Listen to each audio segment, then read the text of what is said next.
Yeah. I went on auditions when I was a little kid all the time, and you would just be in the middle of the script, you'd be reading it, and the guy would go, yeah, thank you for coming. I was talking to this dude once. He was a martial arts guy that was also an actor. And he was saying that it's a real problem in Hollywood is that they don't have enough roles for Asian people. But he wasn't saying it like, as an Asian guy, it's very difficult for me to get parts. Right. He was saying it like Hollywood has a responsibility to write roles and to have roles for Asian people. And I remember me and him having this conversation, and part of me wanted to see it from his perspective and go, yeah, that's got to suck. Because imagine if you're an Asian man and you're trying to act in Hollywood and there's 100 movies, but there's only one role for an Asian man.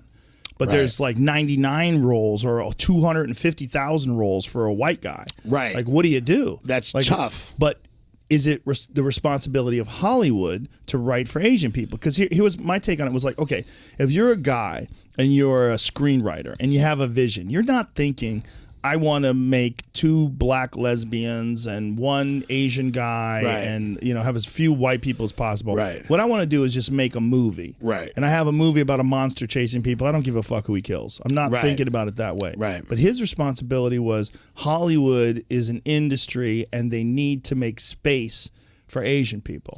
Yeah, I think there are weird blind spots, right? Like, it was weird that they never had an Asian person on SNL for years. It was weird that they never had a black woman on SNL. When did the first Asian person get on Recently. SNL? Was that guy that's on it right now? Yeah. It's weird that they didn't, but a lot of the people that write for these comedy shows are all Harvard white guys. It's not even like working class guys. Right. It's like people that all come out of Harvard, all come out of Yale. Same with News Radio. When I was on News Radio, a lot of the writers came from there. Oh, yeah. So there are these blind spots, and I think that, like, you do want different types of people that bring different things to the table. I think what happens is you also have to understand and accept the fact that there may just be less Asian people pursuing comedy. That's also a fact. There's perhaps less. Yeah. But, I mean, this isn't even comedy. We're talking about just acting. Yeah.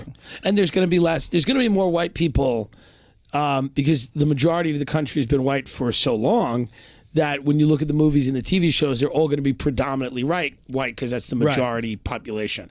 But yeah, Hollywood should do a better job of writing roles for different types of people. Right, but whose job is that to do? Because if you're thinking about a guy who's a screenwriter, if you're just a dude and you're just trying to, you're some Quentin Tarantino character, right? You're just trying to write some crazy, wild movie that's going to be an awesome movie.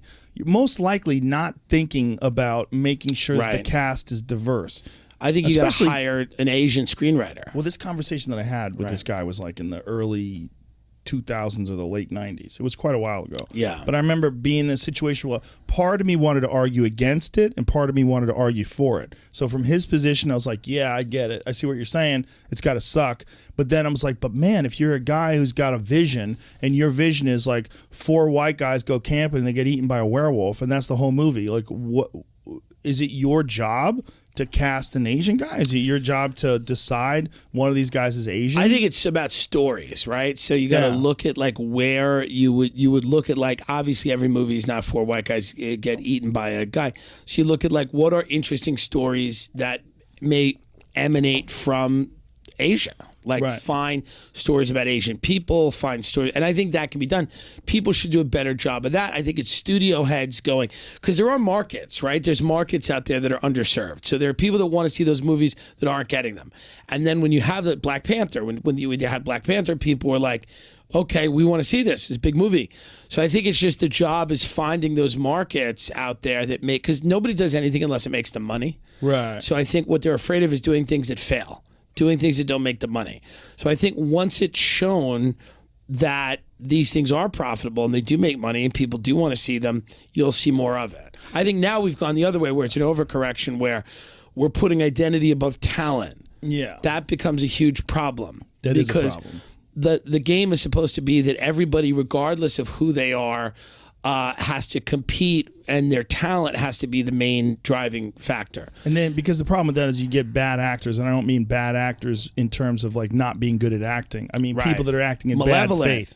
They decide to play off of this their identity versus talent, and they try to weasel their way in a position to get roles. And it lowers manipulate the quality of everything. Yeah. And you want, and by the way, it's actually not the really funny comedians or the really good actors that are minorities that get chosen. It actually happens to be the people that are the most political. Yes. And the loudest and the most able to take advantage of the system. So you see actually a lot of really funny comedians get passed over in favor of people that are just very good at optics. And I think that's the problem. I think we all want more diverse movies, and we want things that are interesting. We want opportunity for everybody. I want opportunity for everybody. Does. I also get bored. I don't want to watch just four white guys in the woods get eaten by a werewolf.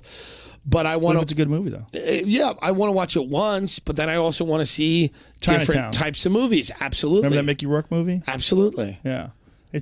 And that's one of the crazy things. I had this wild conversation with Quentin Tarantino that's become a big deal about Bruce Lee. But one of the, because he was kind of critical of Bruce Lee and Once Upon a Time in Hollywood and painted him in a way that a lot of people, and he defended it. But the point is, like, when Bruce Lee came along, he was the coolest person on earth. And you have to understand what it was like to be me in the 1970s when the Bruce Lee movies came out and I was a little kid. I was blown away. I was living in New Jersey, and me and my friend, we lived in this apartment building together. We watched one of the Bruce Lee movies on television, and I couldn't fucking believe how cool he was. And everybody wanted to be this one Chinese guy. Right. Everybody wanted to be Bruce Lee, which had never happened before. Right. Like, a guy was so cool that a previously not unrecognized but uncelebrated class, a Chinese martial arts actor, like, that didn't exist, now was the most important, one of the biggest, most popular actors in the country, which is nuts. Like, that's never happened before. Right. Where one guy breaks through in a genre and literally transcends all of Hollywood and became Bruce fucking Lee. Right. Where when you thought about martial arts, you thought of Bruce Lee, and he was literally one of the biggest stars on earth. Right. Which is nuts. No, and that's the whole importance of having people like that. Yeah. Well, it's also like there was so many things going on there. There was like incredible talent, incredible physical looks. Like, he was shredded. No, who the fuck was shredded back like then? That, yeah. When Bruce Lee would take off his shirt and go like this and pull his lats up, nobody was built like that back then. I mean, he was fucking shredded. Yeah. Nobody, like, who back then had a six-pack like Bruce Lee? Nobody. And by the way, no steroids back then either. Or if there was, I mean, I think actors were on them. Like, maybe Bulgarian weightlifters were on them. It's an interesting question, though. Whose responsibility is it? I think it's everybody who's got to work together a little bit. I don't think it falls on any one person.